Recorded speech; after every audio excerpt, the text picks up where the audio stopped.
Good morning po sa lahat at for today's video, share ko lang po sa inyo itong aming gagawin na pag-inspeksyon ng ilaw ng street light at share ko na rin po sa inyo ang winter time dito sa aming pinagtatrabahunan.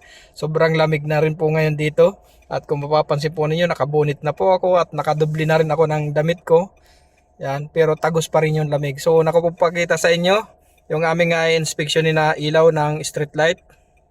So yung pong ilaw po ng street light po daw na yon ay hindi po umiilaw. Yung dalawang ilaw na nasa ibaba. At gagamitan po namin ng manlip para malaman po namin kung ano naging problema po ng ilaw po na yan, kung bakit hindi po umiilaw.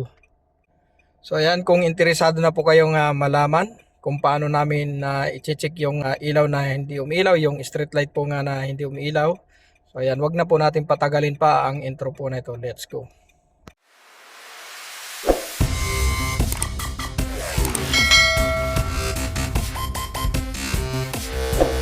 Okay, ito po yung ilaw na aming inspeksyonin. So tara lapitan po natin para malaman po natin kung anong pole number po niyan. Okay, nandito na po tayo sa mismong poste ng ilaw. Ito po yung pole number niya.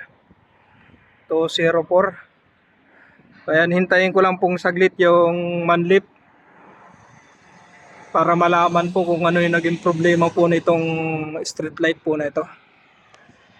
Pero para malaman po natin na kung alin po yung ilaw na hindi umiilaw kahit na na-mention na po namin na dalawang ilaw na nasa ibaba.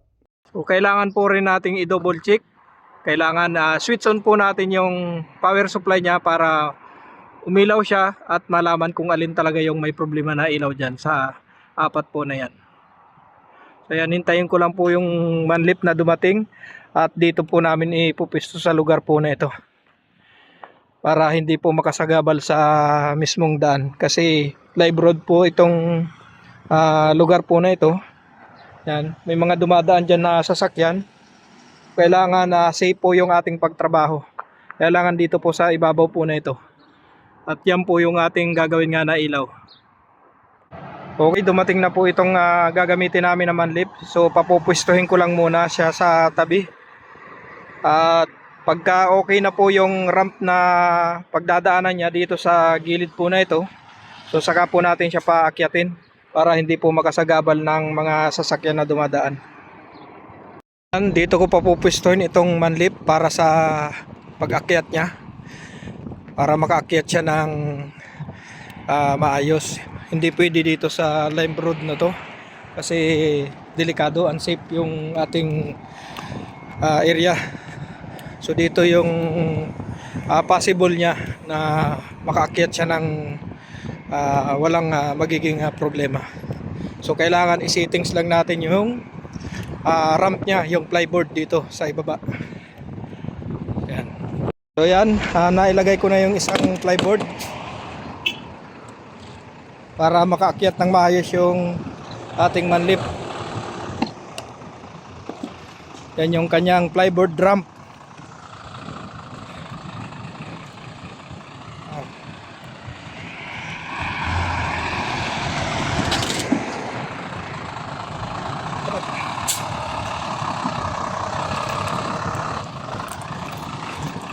Nakaakyat na siya. So okay na yung ating manlip. So kailangan pumosisyon lang doon siya sa may lugar na yon para sa ating pag-check nung ilaw na hindi gumagana. So yan. Ayan, papupwestuhin ko lang doon sa dulo na yon para maumpisahan na po nating ma-check yung ilaw na hindi umiilaw daw, sabi nung nag-report po sa amin. So ito po yung mga trabaho po namin dito. Kapag may mga katulad po niyan, mga street light po na hindi umiilaw, yan po yung aming nire-repair. Kung may pamalit, pinapalitan po namin. Pero kung wala, so nire-repair na lang po namin kung may chance pang ma-repair. Pero kung wala na, so hinahayaan na lang po namin na hanggang sa dumating po yung bagong pangpalit na ilaw. At sa pag-sisit naman itong jack nya, kailangan may plyboard po yan dyan na sa pin, dahil kung wala po yan na plyboard, buhangin po itong lugar po na ito, ilulubog po yan. So baka madisgrasya po yung sasakay po dyan sa bakit po ng manlip na yan. So kailangan mayroon po yung plyboard. So ito naman yung plyboard na gagamitin po natin doon sa jack stand ng manlip. So kailangan mayroon ganito. So, diyan natin po position yan yung isa at doon yung isa. Apat po yan. Tigda dalawa kabilaan. Yan, hanggang sa ngayon hindi pa makuha nung driver natin yung tamang position ng manlip.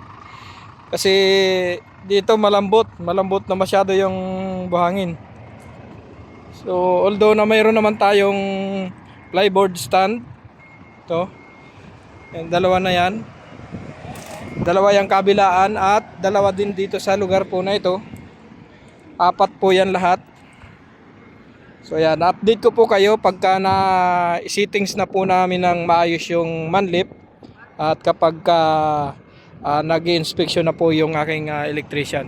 So yun po yung aking electrician at ito po yung isang labor ko at yung dalawang labor ko nandun sa kabila po na ginagawan. So ayan, na-position namin itong manlip.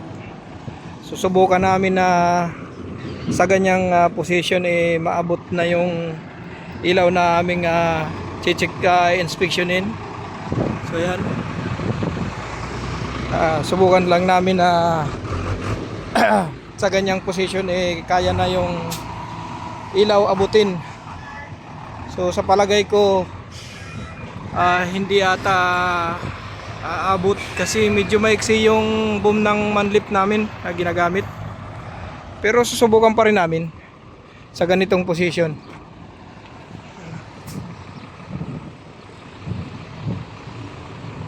Medyo mataas kasi itong street lighting pole na ito. Yan, sa pagkaka-formation naman ng plyboard, kailangan naka-lapat ng ganito. Ayan, kailangan nakagitna yan. So Nils, wait. Okay. So yan, kabilaan yan, dalawa dyan at dalawa din dito sa kabilaan na to. Kailangan po na pagka magpo-position kayo ng manlip sa ganitong area na buhangin, so kailangan may plyboard po na ganyan para hindi po lulubog yung jack stand nya. Kasi pagka wala pong plyboard medyo delikado po yan. Yan, susubukan po nitong dalawa po na ito na i-check nga po yung ilaw. Ayan, okay na yung position ng jack natin dito sa manlip na ito. At susubukan na namin akyatin yung taas na yan kung aabot yung boom na yun. So ayan, update ko na lang kayo pagka nasa taas na yung kasamahan ko. So ayan, akyat na siya dyan. At pinag-usapan nga namin, dalawang control yung gagamitin. So mayroon ditong control na nasa ibaba at yung control daw doon sa taas hindi maayos na gumagana. So kaya gagamitin ko itong control na ito. Kakabit lang dito sa connection nya dito sa likod. So yan, update ko po kayo mamaya pagka na-check na nung kasamahan ko. So yan, sinusubukan itong kasama ko na gamitin itong control dito sa ibaba. So yan, umaangat na. So yan, down, Chodre. Down, down. So yan, itong control na nasa ibaba yung gumagana. Yung control doon sa taas hindi gumagana. So takot umakyat yung electrician ko kasi baka daw mabilis yung pagpataas ko. So ito yung control na ginagamit na nasa baba.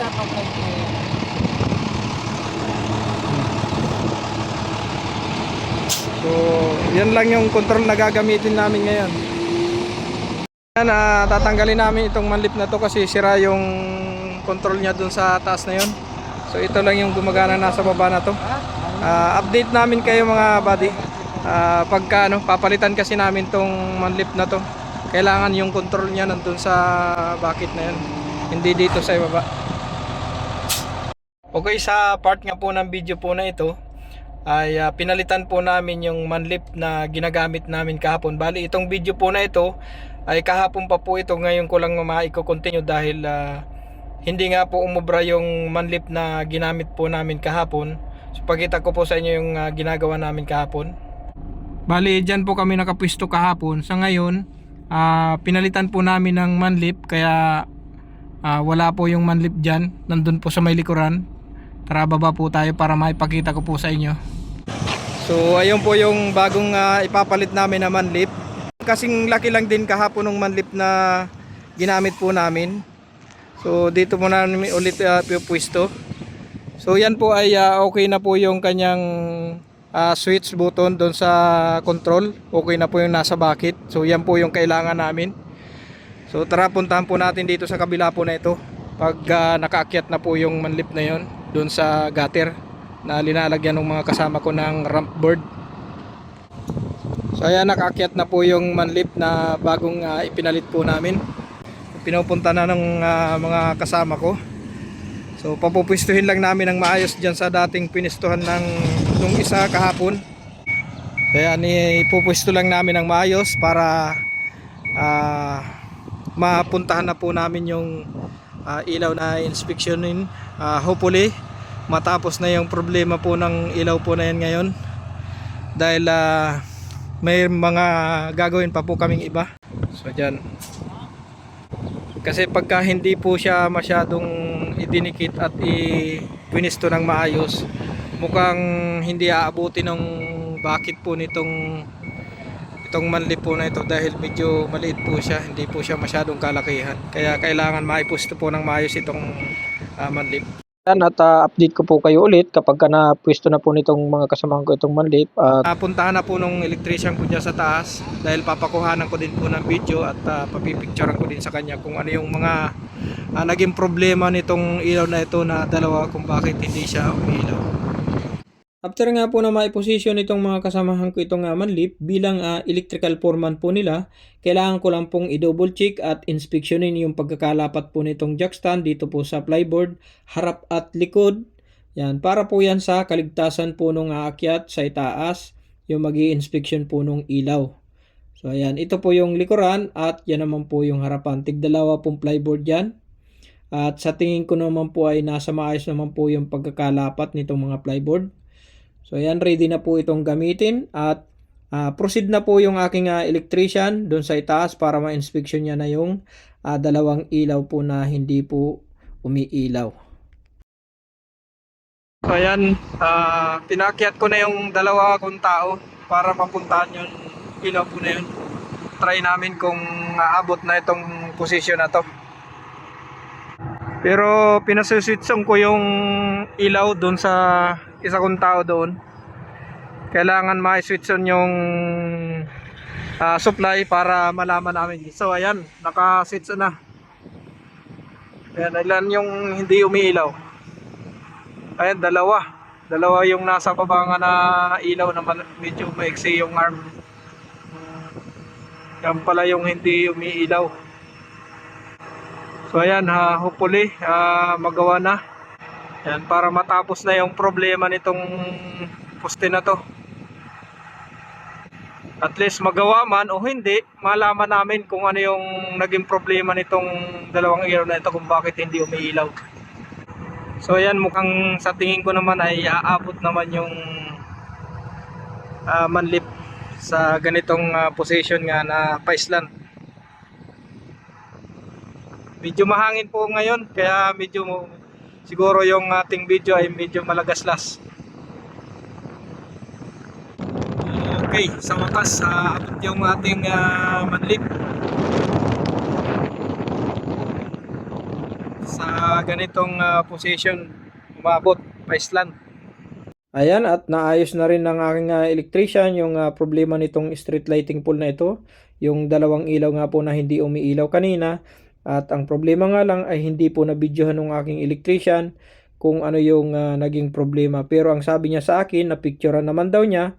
At sabi niya rin sa akin na ang problema nitong LED lights po na ito ay driver unit. Sa lahat po kasi mga LED lights, may mga driving unit po yan.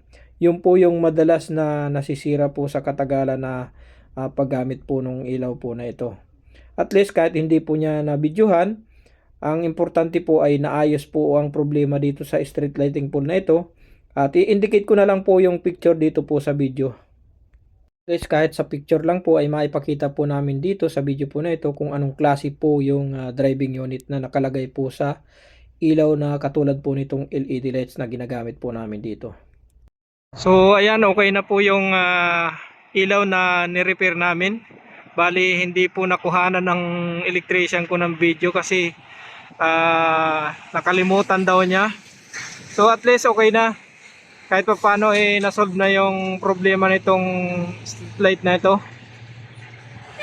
At case close na itong problema nitong street lighting pole na to. So okay na yung apat na ilaw, umilaw na siya. Ayan, sa lahat po ng nakapanood po ng video na ito at sa lahat po ng umabot po sa part po ng video po na ito. Ayan, sa lahat po ng umabot nga po sa part po ng video po na ito at sa lahat po ng nanood about po dito sa pag-inspection po namin ng problema nitong street light na ito. At ang sabi po sa akin nung electrician ko, ang naging problema daw nitong dalawang ilaw na hindi nga po umiilaw kanina. Nakita nyo naman po sa video, yung dalawang mahaba lang yung arm na umiilaw. So ang naging problema nga daw po ay yung driver unit. So siyempre sa katagalan din po talaga ng ginagamit po yung mga ganitong ilaw na LED lights, na nasusunog din po yung driving unit po nito. So ayun, pinalitan po namin ng bago. Bali hindi lang nga po nakuhanan ng video ng aking electrician. So sa muli po, sa lahat po ng nakapanood nga po ng video po na ito, at sa umabot po sa part po ng video po na ito, buong puso po muli kami nagpapasalamat. At sana ay may na-share naman po ako sa inyo ng mga simpleng tutorial about po sa pag-troubleshooting po ng mga ganito pong problema, ng halimbawa po sa ilaw at kung ano po mang mga electrical problem na ginagawa po namin. Hopefully ay may na-share naman po ako sa inyo. Right, at syempre, bago po natin tuluyang matapos ang video po na ito, sa lahat po ng hindi pa po nakasubscribe at nakapollow sa aking YouTube channel, at syempre follow sa aking Facebook page. Ang aking Facebook page at YouTube channel po ay isa lang po yung name. Ito po yung name niya. Yan, Rico Tutorial Vlog. Yan po yung aming Facebook page at YouTube channel. So, syempre pakit po nitong bell all para updated po kayo sa mga upcoming video pa po namin i-upload. Maraming salamat at God bless pong muli sa ating lahat. Kita-kita po tayo sa mga susunod ko pa po na video.